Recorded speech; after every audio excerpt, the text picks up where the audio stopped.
जमीन का झगड़ा होता है और सुप्रीम कोर्ट ने तो सबक ही सिखा दिया। यानी जमीन का लड़ाई आप लड़ रहे हैं तो अब जो है सुप्रीम कोर्ट ने ऐसा सबक सिखा दिया कि कब्जा करने वाले या जमीन का विवाद करने वाले, जमीन का जो है जबरन झगड़ा करने वाले का होश ठिकाना जो है वो लग जाएगा। सुप्रीम कोर्ट ने क्या कहा ये जरूर आप जान लें। और ये देखें, ये कह रहे हैं ना हमारा जमीन है, ये क्या कह रहे हैं हमारा जमीन है या मेरा जमीन है, तो दूसरा आदमी क्या कहेगा? दूसरा आदमी तो ये कहेगा नहीं ठीक है साबित करो, अगर ये तुम्हारा जमीन है तो साबित करना पड़ेगा। ऐसे जो है मौखिक तौर पर ये कहने से अब ये इस जमीन पर जो है ये खेती करते हैं, मान लेते हैं ये खेती कर रहे हैं, अब ये जो है जाकर दावा कर रहे हैं नहीं मेरा जमीन है, तो मौखिक तौर से कहने से तो जमीन नहीं हो जाएगा। तो सुप्रीम कोर्ट ने क्या कहा इसको लेकर, इस फैसले को लेकर, तो देखें सुप्रीम कोर्ट के द्वारा पहले सुना गया सारी बातों को। और आपको पता है कि सुप्रीम कोर्ट का में मामला जाने से पहले कहां पर जाता है, यानी पहले मामला चला रहता है कहां? निचली अदालत में। तो निचली अदालत में जो आपका फैसला है वो सारा कुछ सुनने के बाद ही फैसला दिया जाता है निचली अदालत का। उसके बाद उसके अगेंस्ट आप जो है अपील करते हैं, जिसको मान लेते हैं निचली अदालत का जो फैसला उससे दिक्कत है, तो दिक्कत है तो फिर वो मामला चला जाता है हाई कोर्ट में भी। यहाँ पर हाई कोर्ट के द्वारा जो है यहाँ पर फैसला जो है जजमेंट जो है अब जिसके पक्ष में हो तो आगे फिर बाद में जाकर सुप्रीम कोर्ट में अपील किया जाता है। तो सुप्रीम कोर्ट में जब अपील किया गया तो सुप्रीम कोर्ट ने कहा कि देखें जब मालिकाना हक टाइटल ही विवादित हो, अब ये दोनों आपस में कह रहे हैं कि नहीं मेरा जमीन है, ये कह रहे हैं मेरा जमीन है, तो टाइटल ही विवादित है यहाँ पर, तो सिर्फ कब्जा बचाने का केस यानी जो है इंजंक्शन नहीं चल सकता है। ऐसे मामले में पूरा मुकदमा करना पड़ेगा जिसमें यह साबित हो कि असली मालिक कौन है जमीन का। आखिर जो पूरा मुकदमा अगर आप नहीं करते हैं तो कैसे पता चलेगा कि जमीन का आखिरकार असली मालिक कौन है? अब देखें केस जो है ना जमीन के मालिकाना हक और कब्जे पर विवाद से जुड़ा था। आगे हम आपको बताएंगे कि आखिर किस प्रकार का ये केस है। अपीलकर्ता ने सिर्फ यहाँ पर इंजंक्शन सूट जो है दखल से रोकने का मुकदमा जो है वो उनके द्वारा दायर किया गया था। प्रतिवादी अब ने टाइटल यानी मालिकाना हक पर आपत्ति जताई। अब कोई जो है किसी को आप रोकेंगे तो उसका हक रहेगा रोकने का, तभी तो रोक सकता है। अब ये जो है यहाँ पर इनका हक रहेगा तभी तो ये जाकर कोई जमीन पर जो है रोक लगा सकते हैं, कोई जमीन पर स्टे लगा सकते हैं। और जब हक ही नहीं है तो किस बात का अधिकार कौन दे दिया इनको स्टे लगाने का? तो सीधा सीधा जो प्रतिवादी है जिस पर की एक तरह से कानूनी प्रक्रिया किया गया उनके द्वारा यही कहा गया, देखें टाइटल यानी मालिकाना हक पर ही एक तरह से यहाँ पर समस्या, मालिकाना हक पहले साबित करेगा तभी तो जमीन हम समझेंगे उनकी जमीन है। तो आगे देखें तो यही है यहाँ पर जिसके बीच में विवाद हुआ, जिसका नाम है काया लुल्ला, और यहाँ पर जो है परम्बनाथ है, ठीक है परम्बनाथ और है ना परमबात है, और ये है मोइदू हाजी। और जिससे यहाँ विवाद हुआ उसका नाम है नींबू दील, यहाँ पर है ना दील, तो और विनोदन, तो बड़ा नाम है यानी ये है विनोदन। अब यहाँ पर शॉर्ट नाम के साथ चलते हैं, बड़ा नाम बार बार जो है बोलने पे आप समझ सकते हैं इतना बड़ा नाम है, अब कोई इतना बड़ा नाम रखेगा तो छोटा जो नाम है इनका यानी मोइदू हाजी। तो केरल का एक छोटा सा गांव है, गांव में मोइदू हाजी रहते थे।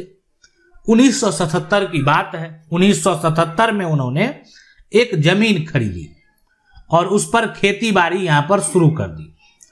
वो टैक्स भी भरते रहे और मानते थे कि यह जमीन उनकी है। कुछ साल बाद जो है यानी उसी जमीन पर विनोदन नाम का एक व्यक्ति दावा करने लगा। वह कहने लगा कि यह मेरी जमीन है। आप देखे पहले कह रहा था मेरी जमीन है, हाजी का इस पर कोई हक नहीं है यानी मेरा जमीन है, लेकिन कहने से तो नहीं होगा जमीन, कभी भी जमीन कहने से नहीं होने वाला। इसको खरीदने वाला कौन है? मोइदू हाजी 1977 में, और खेती बाड़ी भी है।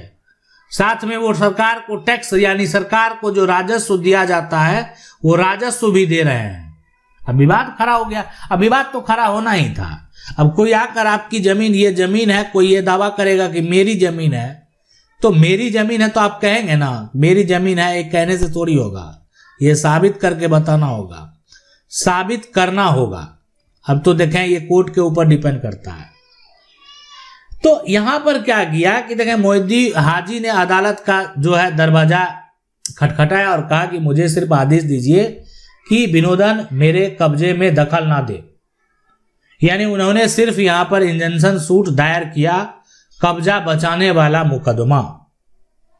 ठीक है, कब्जा बचाने वाला ये मुकदमा है।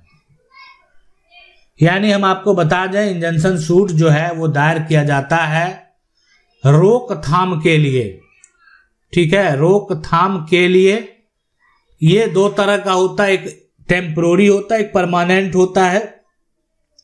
परमानेंट भी आप उस पर रोक लगा सकते हैं और टेम्पोररी भी रोक लगा सकते हैं। अब ये आपका किस प्रकार का विवाद है उस पर डिपेंड करता है। तो यहां पर यही हुआ, कब्जा बचाने वाला जो मुकदमा है वो दायर किया गया। लेकिन विनोदन ने कहा कि पहले ये साबित करो कि ये जमीन तुम्हारी है, मालिकाना हक ही विवादित है, सिर्फ यहां पर कब्जा का मामला नहीं।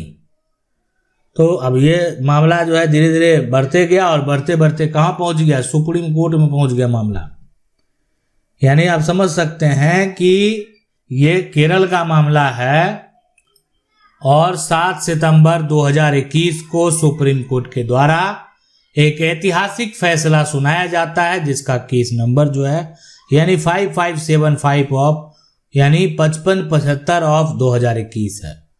लेकिन मामला केरल का है तो इसलिए सबसे पहले यानी जो ट्रायल कोर्ट है, निचली अदालत है, उसके बाद ये मामला जो है यहाँ पर जैसे ही केरल हाईकोर्ट में पहुंचता है तो केरल हाईकोर्ट के द्वारा भी ये कहा गया कि देखें यानी ये इसको फिर से पुनः जो है यानी ट्रायल कोर्ट में इसको ले जाया जाए, वापस भेजा जाए। अब वहां पर पहले मालिकाना हक जो है ना कि जमीन का असली मालिक कौन, जमीन का असली मालिक कौन, तो मालिकाना हक पहले पता यहाँ पर जो है वो हो कि आखिर जमीन किसकी है, कौन जो है डॉक्यूमेंट किसके पास है, तो उस पर डिपेंड करता।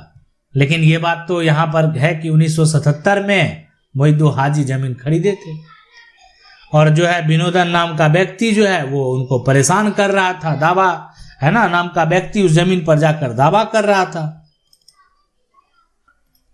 जज साहब ने फिर फैसले में साफ साफ कह दिया कि देखें इस जमीन का मालिकाना हक विवादित है। अब बात आती है फैसले की। आखिरकार देखें अपीलकर्ता जो है ना ये साफ साफ ये कह रहे हैं कि मेरे पास जो है जमीन का डीड है यानी सेल डीड है और सेल डीड वो निकाल नहीं रहे थे, हम खरीदे हैं जमीन। और दूसरा जो प्रतिवादी है उनका कहना है कि ठीक है इनके पास सेल डीड है वो हो सकता है, लेकिन हमारी जमीन शामिल नहीं है इसमें, हमारी जमीन इसमें दर्ज नहीं है। तो सीधी सी बात उनका यह कहना था कि इसमें जो प्लॉट का नंबर दर्ज है इनके सेल डीड में उस जमीन पर ये नहीं है, ये जमीन विवादित है, इस पर मेरा अधिकार यहाँ पर होना चाहिए। लेकिन अब देखें ऐसे सिचुएशन, ऐसे कंडीशन में मामला तो निचली अदालत से लेकर हाई कोर्ट तक पहुंच गया और अब मामला जो है घूमता फिरता सुप्रीम कोर्ट तक भी पहुंच चुका है। तब तो सुप्रीम कोर्ट का क्या निर्णय होता है। तो सुप्रीम कोर्ट में जो ये मामला गया तो सुप्रीम कोर्ट के द्वारा अगर निर्णय की बात करें ना तो स्पष्ट तरीके से कह दिया कि देखें ये जमीन इनके द्वारा खरीदा गया। कुछ साल बाद विनोदन दावा करने के लिए जमीन पर आ गया। अब यहां पर मोहिउद्दीन हाजी ने केस दायर किया, जो जमीन खरीदा था वही केस दायर किया। और उनका जो है ना दखल रोकने का मुकदमा जैसे नहीं होता है कि हम स्टे लगा दिए। अब स्टे में क्या होता है कि जैसे जो स्थिति है ना वही बना रहेगा, जिसके कब्जे में है वो वही बना रहेगा, कोई नहीं जाएगा उस पर।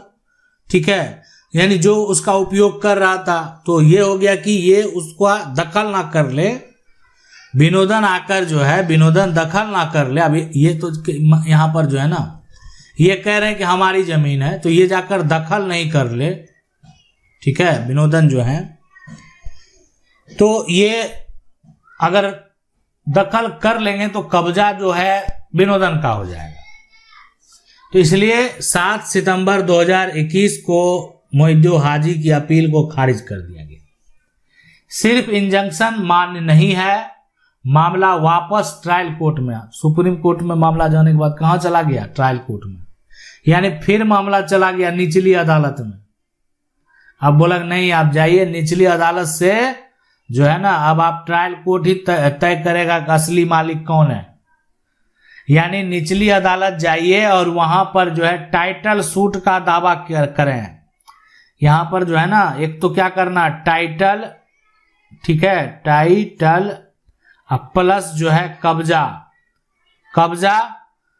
का जो केस फाइल है वो आप वहां पर जाकर जो है करें कि ये हमारी जमीन है, हमारे दादा परदादा या यहाँ पूर्वज का इससे कोई लेना देना नहीं है, ये जो जमीन है हम खरीदे हैं, मेरे पास कागजात है, और डॉक्यूमेंट में जो जमीन दर्ज होगा वही जमीन आपको प्राप्त होगा। जिसके पास सही कागजात होगा उसी को ये जमीन प्राप्त होगा।